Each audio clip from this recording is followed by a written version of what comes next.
Some realizations come softly, like rain you don't notice until you're soaked. Others hit you like a truck you never saw coming. Mine came on a Thursday, 3:47 in the afternoon. Ordinary, boring, the kind of Thursday I'd lived 1,000 times before, but this one changed everything. I was driving home from work, same road, same traffic, same red light I sat at every single day, and for no reason I can explain, I looked to my left. There was a park, kids playing on swings, a father pushing his daughter. She was laughing, really laughing, the kind of laugh that comes from somewhere deep and pure, and I started crying. A tear, not a little wetness in the eyes. I'm talking about sobbing. In my car, at a red light, people watching. I didn't care, because in that moment, something inside me cracked open, and I saw my whole life for what it really was. A lie.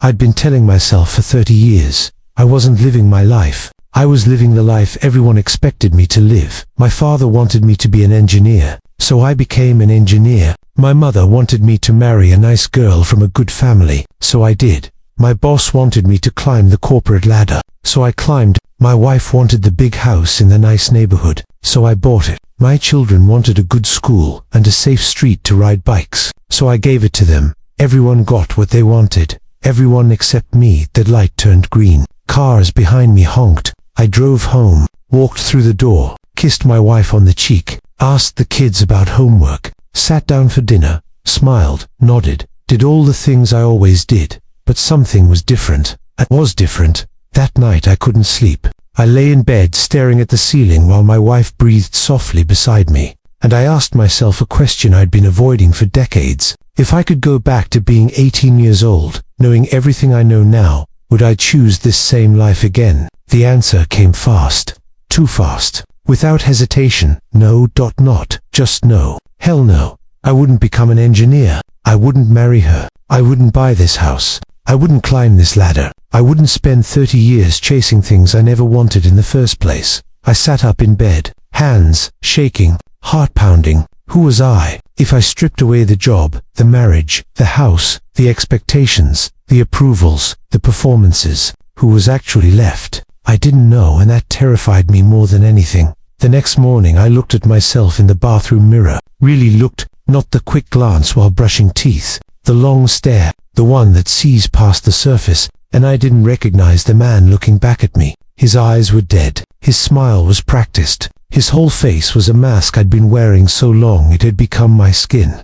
I'm 58 years old, and I have no idea who I am. The worst part, no one noticed anything different. I went to work, did my job, came home, ate dinner, watched TV, went to sleep. Same script, same lines, same performance. The people around me saw exactly what they expected to see, because that's what I'd trained them to see for 3 decades. But inside, I was screaming. Weeks passed, months. I kept living the wrong life, while knowing it was wrong, and that knowing made everything worse. Because before that Thursday, I could pretend. Ignorance really is bliss. But once you see the truth, you can't unsee it. Every day became an act. Every smile became a lie. Every moment felt like I was drowning in slow motion.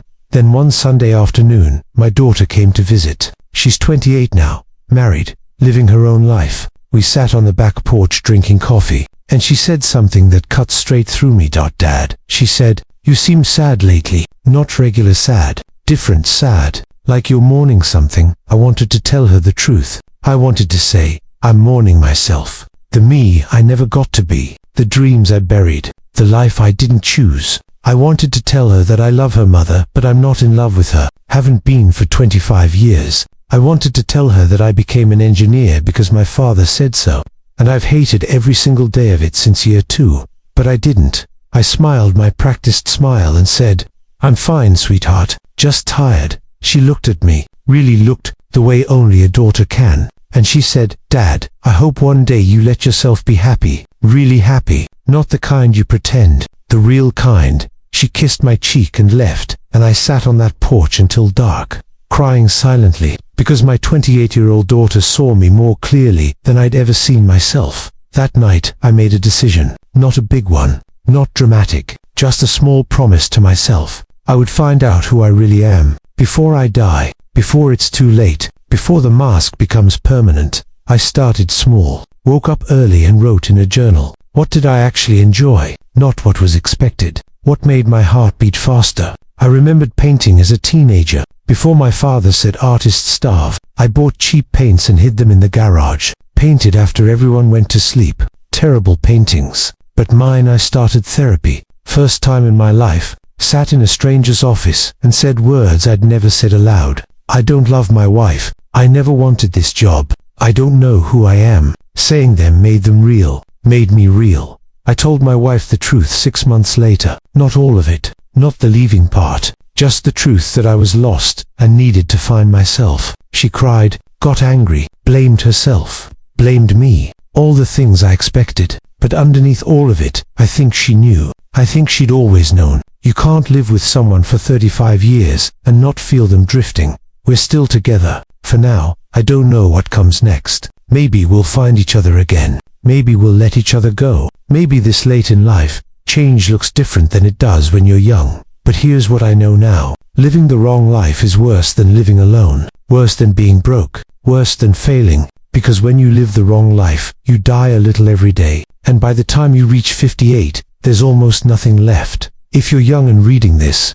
please hear me. Don't let other people write your story. Don't become what's expected. Don't climb ladders leaning against the wrong walls. Your life is yours. Only yours. And the day you realize you're living the wrong life is the most terrifying day of your existence. But it's also the most important, because that day, that awful, heartbreaking, terrifying day, is the first day of the rest of your real life. I'm 58. I have no idea who I am, but I'm finally ready to find out. And that's more than I could say for the first 57 years.